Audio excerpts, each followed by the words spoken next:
Sana namang mapagpalang araw, mga kaibigan, kapatid sa Panginoon. Salamat po at makapagpatuloy po tayo sa ating pag-aaral sa araw na ito patungkol po sa subject ng the outer darkness. Okay? So, we have learned that the outer darkness is found 3 times in the scripture, found in Matthew 8:11 to 12, na kung saan po ang sinasabi doon, "And I say unto you that many shall come from the east and west, and shall sit down with Abraham and Isaac and Jacob in the kingdom of heaven. But the children of the kingdom shall be cast out into outer darkness. There shall be weeping and gnashing of teeth." We have explained that in our lesson number 1. And then, of course, the other one would be in Matthew chapter 22, verse 13, "Then said the king to the servant, Bind him hand and foot, and take him away, and cast him into outer darkness. There shall be weeping and gnashing of teeth." Can you just imagine, mga kaibigan at kapatid, na kung i-apply mo ang passage na ito sa church, sa believers, kahit na hindi siya matuwid, then ang mga believers pala sa time ng millennial reign ni Christ, kailangan mong i-bind at saka yung kanyang kamay at saka yung kanyang paa, and take him away and cast him into outer darkness. No? Mga turo na kung saan ang outer darkness daw ay lugar lang na madilim at hindi po ito impyerno. Nakakalungkot. There shall be weeping and gnashing of teeth. Now, okay, let's go now sa pangatlong instance na kung saan mababasa natin yung outer darkness. Ito po yung pagkasabi ng salita ng Diyos, Matthew chapter 25, verse 30, "And cast ye the unprofitable servant," nandyan pa rin yung salitang cast, "itapon into," not to, but into outer darkness. Dahil ito po'y hindi lamang na parang tumutukoy sa lugar, kundi talagang may babagsakan ka. No? There shall be weeping and gnashing of teeth. Again, may I remind yung context ng Matthew 25, I have here my King James Bible. At ito po ay patungkol sa the 10 foolish virgins. No? Tandaan ninyo, ang church po ay hindi virgins plural. Ito po ay virgin singular, chaste virgin, sabi nga ni Apostle Paul, no? Espoused to one husband, no? That I may present you as a chaste virgin to Christ, singular, because there is only one body of Christ. There is not one member of the body of Christ sa entire chapter ng Matthew chapter 25. Again, wala pong reference sa Matthew 25 kahit minsan patungkol po sa the body of Christ o sa church in the entire passage. Of course, kung gusto mong gumawa ng sermon at i-apply ito for Christians spiritually, you can. But doctrinally, it does not apply. Ito po'y patungkol sa millennial reign ni Christ, na kung saan po ang iba sa kanila ay hindi naglingkod by their good works, mga kapatid, no, sa ating Panginoong Jesucristo.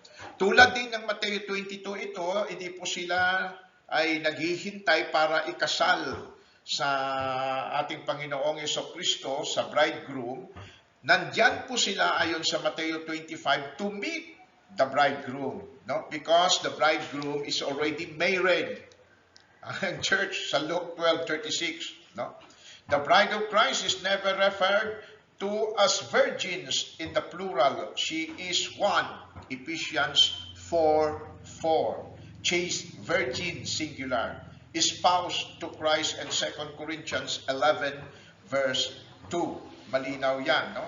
So itong mga virgins na ito na minamention sa Psalm 45:14 at saka sa Song of Solomon 1:3 and chapter 6 verse 8 ng Song of Solomon, separate po sila from the bride, no?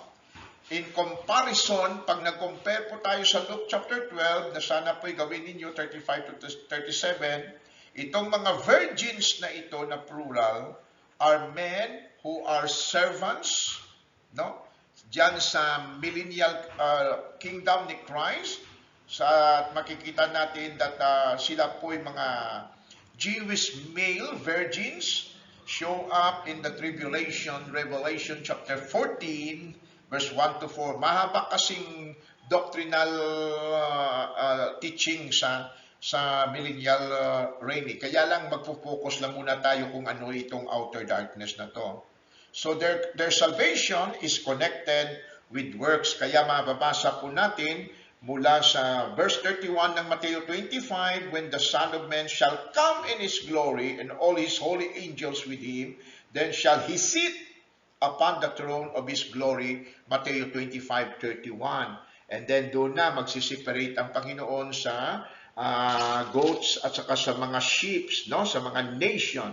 And then sasabihin ng Panginoon, nung nagugutom ba ako, pinakain niyo ako. Nung wala akong damit, binayisan niyo ba ako? It's all about works because faith no longer is required because faith is the substance of things hoped for, the evidence of things not seen. Okay? So malinaw yan.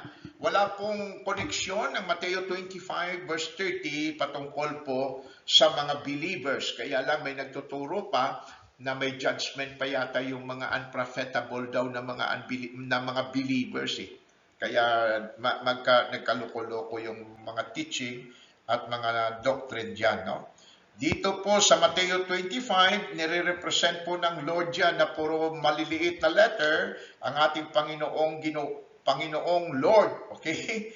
At saka yung evil servant represent Jews in the tribulation who lost his salvation because he did not endure to the end. Okay? Binibigay ko lang sa inyo yung bones, kayo na maglagay ng meats, okay?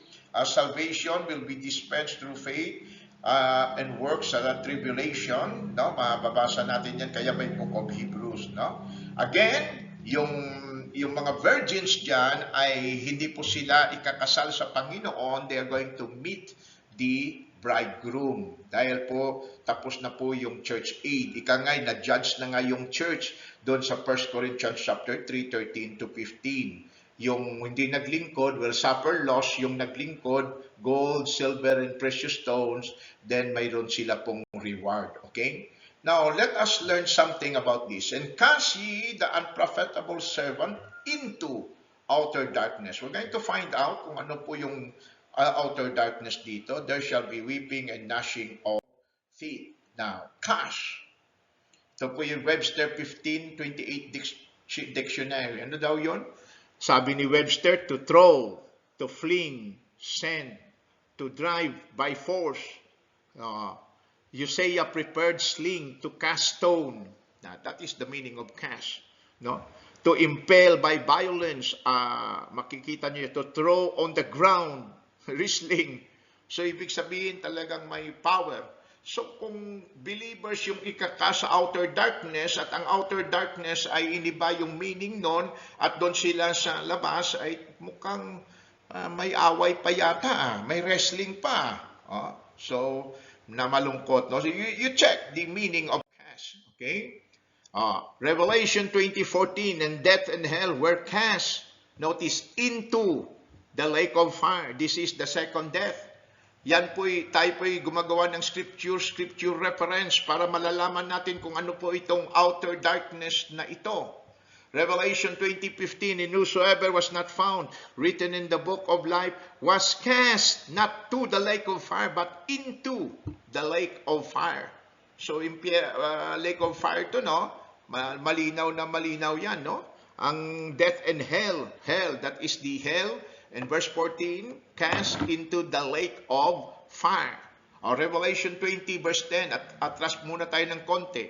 And the devil that deceived them was cast into the lake of fire. Nalala niyo Mateo 22?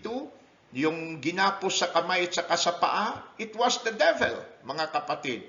Itinapon siya saan? Outer darkness.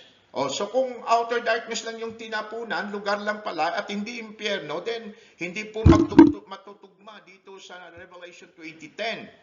And the devil that deceived them was cast into the lake of fire and brimstone, where the beast and the false prophets are, and shall be tormented day and night forever and ever. So nakikita nyo ba yung connection ng word ng cast into outer darkness, lake of fire, hell?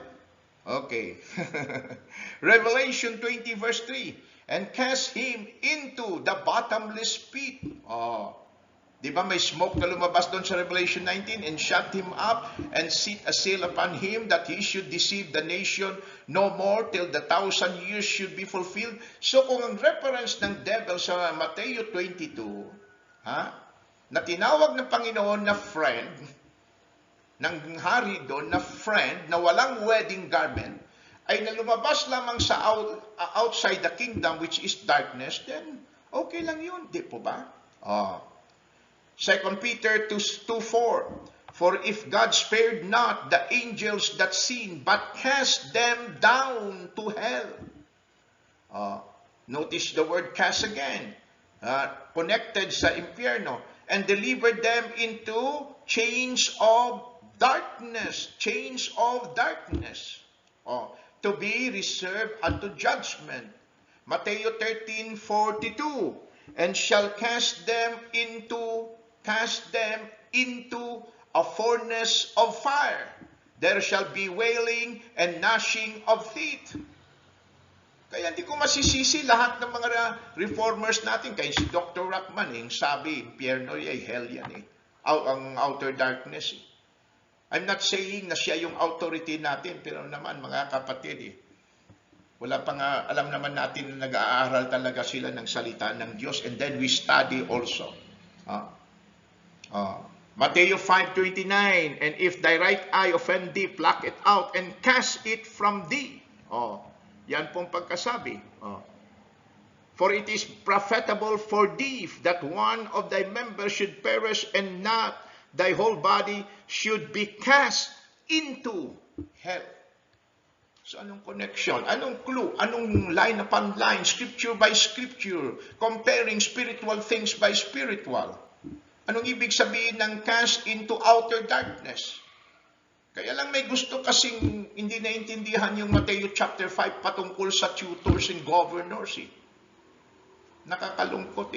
Tulad ng sabi ko, outer darkness is not an heresy. Maging heresy lang yan by wrong application. Absent po sa Matthew chapter 8, Matthew 22, Matthew 25, wala po yung presence ng church doon except that the church was already married to the Lord Jesus Christ, to the bridegroom nung panahon na yun. So yung reference ng outer darkness is not for the body of Christ. That is the carcasses na titingnan nila. That is hell in the millennial era. Malinaw po yun. Scripture by scripture study of the word cast. So, Matthew 8:11, and I say unto you that many shall come from the east and west, and shall sit down with Abraham, Isaac, and Jacob in the kingdom of heaven.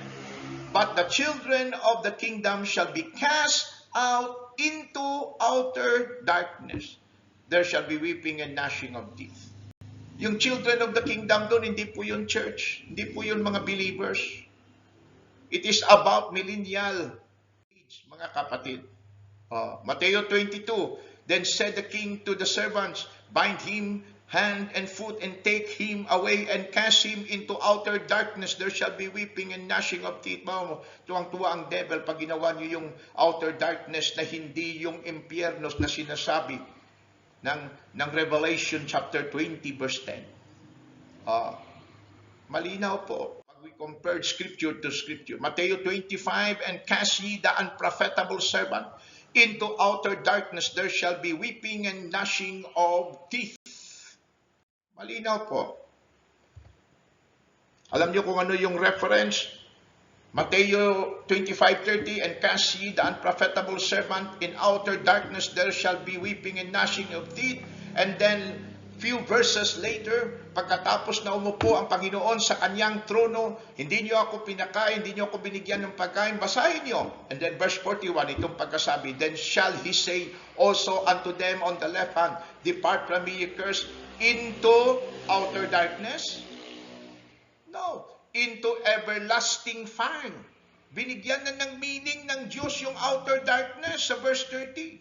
Prepared for the devil and his angels, mga kaibigan at kapatid sa Panginoon. Here it is.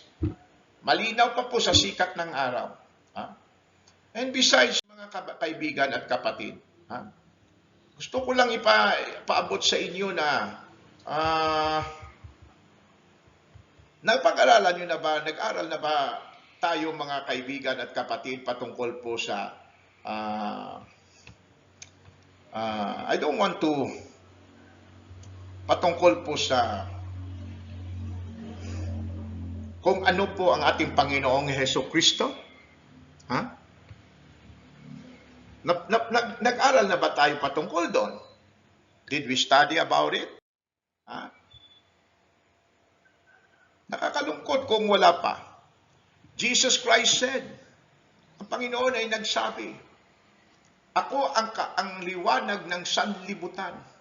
Ang sino mang sumunod sa akin will never, hindi na po siya lalakad sa kadiliman. Di po ba?